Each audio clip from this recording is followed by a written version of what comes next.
Assalamualaikum warahmatullahi wabarakatuh. Bismillah walhamdulillah wassalatu wassalamu ala rasulillah wa ala alihi wa sahbihi wa mawalah. Amma ba'd. Apa kabar anak-anakku sekalian yang berbahagia? Anak-anakku sekalian di kelas 7 Madrasah Sanawiyah Nurul Falah. Tentunya kita masih belajar, masih dalam suasana pandemi. Kita belajar dari rumah kita masing-masing, tapi mudah-mudahan tidak mengurangi semangat kita untuk belajar walaupun situasi kita tidak bisa bertatap muka. Selamat bertemu kembali di pelajaran fikih di halaman 17. Pertemuan yang lalu, pertemuan kedua, kita sudah bahas tentang rukun wudu. Ingat dah ya, cara kita bertoharoh membersihkan hadas kecil dengan cara berwudu. Rukun wudunya kita sudah bahas. Tata cara berwudunya insya Allah kamu sudah bisa dengan mengikuti rukun wudu. Dan hal-hal yang membatalkan wudu juga sudah kita bahas. Pada pertemuan saat ini kita akan bahas tentang hadas besar dan tata cara toharohnya. Hadas, pada pertemuan sebelumnya kita sudah bahas, hadas itu ada dua macam. Pertama, ada yang disebut dengan hadas kecil. Jadi keadaan orang tidak suci itu namanya hadas. Yang pertama namanya hadas kecil. Hadas kecil itu sebabnya misalnya karena buang angin, buang sesuatu dari kubul dan dubur, kemudian dia menyebabkan punya hadas kecil. Cara membersihkan hadas kecil, karena itu menghalangi kita beribadah, salah satunya sholat, maka dia dengan cara berwudu. Kalau tidak ada air, maka diganti dengan tayamum. Hadas besar dan tata cara toharohnya. Hadas adalah suatu kejadian atau perbuatan yang menyebabkan seseorang secara hukum kotor. Jadi suatu kejadian atau perbuatan yang menyebabkan seseorang secara hukum kotor, atau disebut namanya najis hukmi, itu adalah hadas. Dan harus disucikan saat akan melakukan ibadah mahdhah yang hubungannya kepada Allah. Ya. Kemudian misalnya seperti ibadah mahdhah itu sholat, tawaf, bersuci dari hadas, berarti menyucikan badan dari hadas besar maupun hadas kecil dengan cara tertentu. Bersuci dengan hadas kecil dilakukan dan berwudu dengan tayamum. Sedangkan bersuci dari hadas besar itu dilakukan dengan cara mensucikan dirinya dengan mandi. Mandi dengan niat menghilangkan hadas besar, atau biasa disebut oleh kita mandi janabah ya, mandi janabah. Bila ada halangan, misalnya tidak ada air karena musim panas atau situasi yang memungkinkan tidak ada air, boleh diganti dengan tayamum. Jadi hadas besar itu keadaan atau perbuatan yang menyebabkan orang secara hukum dalam keadaan kotor. Maka hadas besar dilakukan mensucikannya atau menghilangkan hadas besar itu dengan cara mandi. Mandinya namanya disebut mandi junub. Suka kita bilang mandi junub atau janabah. Kalau tidak ada air, bisa diganti dengan tayamum. Nah, dasar hukumnya ini Allah Subhanahu wa taala jelaskan dalam surat Al-Maidah. Surat apa? Surat Al-Maidah. Surat Al-Maidah ayat 6, Allah Subhanahu wa taala berfirman, ayo ikuti. Bismillahirrahmanirrahim. Wa in kuntum junuban fatahharu. Jika kamu junub, maka mandilah, kata Allah Subhanahu wa taala menjelaskan dalam surat Al-Maidah ayat 6. Rasulullah Shallallahu alaihi wasallam juga bersabda, apa kata Rasulullah? Dari Aisyah, wa an Aisyah radhiyallahu anha qalat kana Rasulullah sallallahu alaihi wasallam idza tasala minaj janabati yabda'u fayaghsilu yadayhi summa yufrigu biyaminihi ala shimalihi fayaghsilu farjahu summa yatawaddoa summa yakhudul ma'a fayudkhilu asabi'ahu fi usuli sya'ri summa hafana ala ra'sihi salasa hafanati summa afadho ala sairi jasadihi summa gosala rijlaihi. Artinya dari Aisyah radhiyallahu anhu, ia berkata Rasulullah mandi janabah, beliau mulai mencuci dua tangannya, lalu menyiram air dengan yang kanan kepada yang kiri, lalu beliau mencuci kemaluannya, lalu berwudu, kemudian beliau mengambil air, lalu masukkan jari-jarinya ke pangkal-pangkal rambut, lalu beliau menyiram kepalanya 3 kali siraman, lalu beliau menyiram seluruh badannya, kemudian mencuci dua kakinya. Itu mandi janabah ala Rasulullah Shallallahu Alaihi Wasallam yang diriwayatkan oleh Siti Aisyah. Jadi cara menghilangkan hadas besar dengan cara mandi. Mandinya seluruh tubuh. Tata caranya diriwayatkan oleh Aisyah bagaimana Rasulullah Shallallahu Alaihi Wasallam. Nawaitul gus'a li rabbil hadasil akbari fardhu lillahi ta'ala. Itu niatnya. Aku niat mandi junub atau mandi besar fardu karena Allah. Kemudian macam-macam mandi. Pertama, mandi wajib. Mandi wajib yaitu mandi yang dilakukan dalam rangka menghilangkan hadas besar. Jadi mandi wajib itu mandi yang dilakukan dalam rangka menghilangkan hadas besar. Seperti apa? Haid. Haid itu keluar darah karena kedewasaan seorang wanita yang rutin tiap bulan. Dia haid, tidak boleh puasa, tidak boleh sholat. Selesai haidnya, cara menghilangkannya dia harus mandi janabah atau mandi junub. Kemudian nifas. Nifas itu keluar darah karena sebab melahirkan atau karena junub. Junub itu hubungan suami istri yang menyebabkan keluarnya mani, baik dengan sebab mimpi atau dengan cara hubungan suami istri. Maka itu seseorang mandi junub, maka dia harus dihilangkannya dengan mandi janabah atau mandi junub. Adapun yang termasuk hadas besar diantaranya, pertama, keluar air mani baik dengan mimpi ataupun disengaja. Dengan mimpi. Orang kalau sudah dewasa biasanya suka mimpi.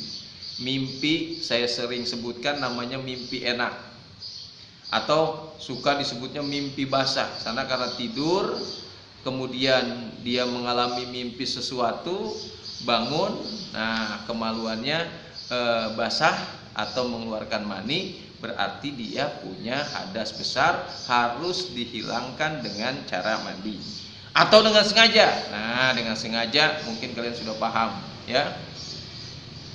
Nah, Rasulullah Shallallahu Alaihi Wasallam bersabda, faida fadohtal ma'a fagsil. Apabila air mani terpancar maka mandilah. Tuh, kata Rasulullah begitu.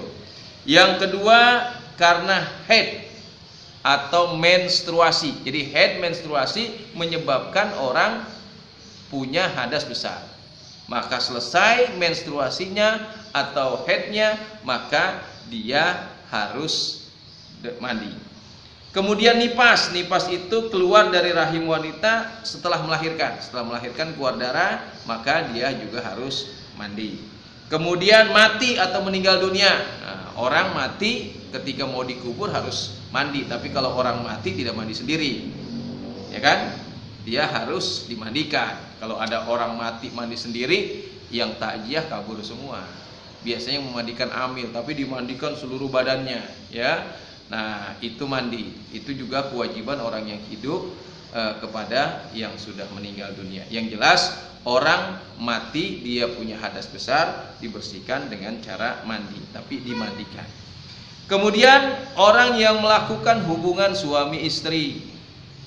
Orang berkeluarga suami istri melakukan hubungan, bahasanya hubungan seksual, baik dia keluar mani atau tidak keluar mani, tetap dia punya hadas besar, maka harus disucikan, dibersihkan dengan cara mandi.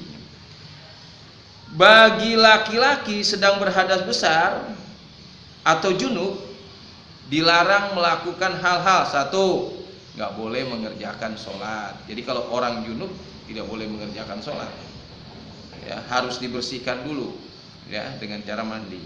Tidak boleh mengerjakan tawaf, tidak boleh beriktikaf. Iktikaf itu apa? Diam diri di masjid. Diam diri di masjid bukan tidur, maksudnya beribadah, bersolawat, berzikir. Nah, itu namanya iktikaf. Orang yang sedang junub, dia tidak boleh beriktikaf. Atau dia tertidur di masjid, kemudian dia junub, dia harus keluar dulu, bersihkan dulu dirinya. Kemudian membaca Al-Quran, ya, membaca Al-Quran, membawa dan menyentuhnya juga tidak boleh orang yang sedang hadas besar. Sedangkan bagi perempuan yang sedang haid, tidak mengerjakan sholat, nggak boleh mengerjakan sholat, tidak mengerjakan tawaf, tidak beriktikaf, tidak berpuasa, tidak berkumpul suami istri, tidak membaca Al-Quran, tidak membawa Al-Quran, dan tidak menyentuh Al-Quran. Pada prinsipnya laki dan perempuan sama larangannya ketika dia dalam keadaan junub. Adapun cara menyucikan dari hadas besar, tadi saya sudah sampaikan dengan cara mandi besar, atau istilah syarat disebut mandi janabah. Jadi mandi janabah itu bukan mandi besar aja, tapi harus dibarengi dengan niat. Walaupun kita mandi tapi tidak niat, tidak sah. Yang paling terpenting, paling pokok niatnya. Bagaimana cara niatnya? Niatnya tentunya dengan menggunakan bahasa Arab, talafuz biniat. Nawaitul gusla li raf'il hadasil akbari fardhu lillahi ta'ala. Sekali lagi, coba ikuti. Nawaitul gusla li raf'il hadasil akbari fardhu lillahi ta'ala. Sekali lagi, nawaitul gusla li raf'il hadasil akbari fardhu lillahi ta'ala. Aku niat mandi besar, menghilangkan hadas besar, fardu karena Allah. Kalau tidak bisa bahasa Arab, saya niat mandi menghilangkan hadas besar, fardu karena Allah. Harus niat, jangan tidak niat. Kalau tidak niat tidak sah kita mandinya. Karena mandi janabah atau mandi junub ini bukan mandi biasa, yang biasa kita lakukan minimal sehari 2 kali. Tapi mandi untuk menghilangkan hadas besar, karena itu harus dibarengi dengan niat. Niatnya di dalam hati, nggak usah pakai speaker atau toa masjid, ya. Sedangkan sakit yang sakitnya apabila kena air bertambah parah. Nah, ada orang sakit, dia punya junub. Kalau dia sakit bertambah parah, bahkan bisa menimbulkan kematian. Wih, serem sekali. Maka boleh dia mandi junub, diganti mandi junubnya. Dengan cara apa? Dengan cara tayamum, menggunakan debu atau tanah. Dari penjelasan tersebut, maka cara bersuci dari hadas ada 3 macam. 1, dengan cara wudhu kalau hadasnya hadas apa? Hadas kecil. 2, dengan cara mandi besar. Yang ketiga, dengan cara tayamum kalau tidak ada air atau karena berhalangan karena sebab sakit. Nah, selain daripada mandi wajib, dalam fikih ada mandi sunnah. Mandi sunnah ini adalah mandi yang kita niatkan juga. Kalau dengan mandi tersebut kita niatkan, kita dapat fadilah, pahala. Karena bagian dari apa? Dari ajaran Islam. Mandi sunnah itu kalau kita kerjakan punya nilai pahala di sisi Allah. Ya, kalau tidak dikerjakan ya tidak berdosa. Beda dengan mandi wajib atau mandi janabah, harus dilakukan karena menyebabkan ibadah mahdhoh kita menjadi tidak sah. Apa yang termasuk kategori mandi sunnah? 1, mandi ketika akan melaksanakan sholat Jumat. Ya, anak laki-laki baiknya kalau mau sholat Jumat mandi dulu, jangan bau sangit. Tidak mandi langsung sholat. Bagusnya mandi dulu, ya, mandinya mandi besar, niat mandi hari Jumat. Karena kata Rasulullah, ija aroda ahadukum ayatiyal jum'ata falyagtasil. Bila salah seorang dari kamu akan mendatangi sholat Jumat, maka hendaklah kamu mandi. Mandinya itu disebut mandi sunat. Kedua, mandi hari raya, baik hari raya Idul Fitri maupun hari raya Idul Adha, sunnah sebelum berangkat mandi. Ketiga, mandi yang sembuh dari penyakit gila. Wah, ada orang gila, sembuh, maka sebagai tasyakurnya dia mandi, ya. Atau mandi sehabis memandikan jenazah, ada amil atau kita habis memandikan jenazah, maka sunnah mandi dulu, ya. Kemudian mandi tak kala ihram haji atau umroh, mau melaksanakan ihram, memakai ihram untuk haji atau umroh, sunnah mandi. Mandi ketika baru masuk Islam, mu'alaf baru masuk Islam, mandi. Kemudian mandi ketika hendak wukuf di Arafah, itu sunnah. Mandi ketika hendak masuk kota Mekah, itu juga sunnah. Kemudian mandi ketika hendak melempar jumroh, nah itu juga sunnah. Jadi mandi-mandi sunnah kita lihat di buku ada 1, 2, 3, 4, 5, 6, 7, 8, 9, ada 10 macam mandi-mandi sunnah. Diingatkan, dihafalkan. Kalau nanti ada soal dan pertanyaan sebutkan mandi-mandi sunnah, minimal kamu bisa menjawab soal itu. Nah itu berkaitan tentang mandi wajib dan mandi sunnah. Mudah-mudahan kamu bisa melaksanakannya dan bisa dipahami. Dan pada pertemuan ini tidak saya kasih soal, tapi coba perhatikan dan camkan pelajaran tentang menghilangkan hadas besar. Ada yang disebut dengan mandi wajib dan mandi sunnah. Terima kasih. Tetap jaga kesehatan, sering berolahraga, jaga jarak, jangan banyak keluyuran sesuatu yang tidak manfaat, kerjakan sesuatu yang positif. Insya Allah kita akan mendapatkan dan meraih cita-cita yang kita inginkan bersama. Assalamualaikum warahmatullahi wabarakatuh.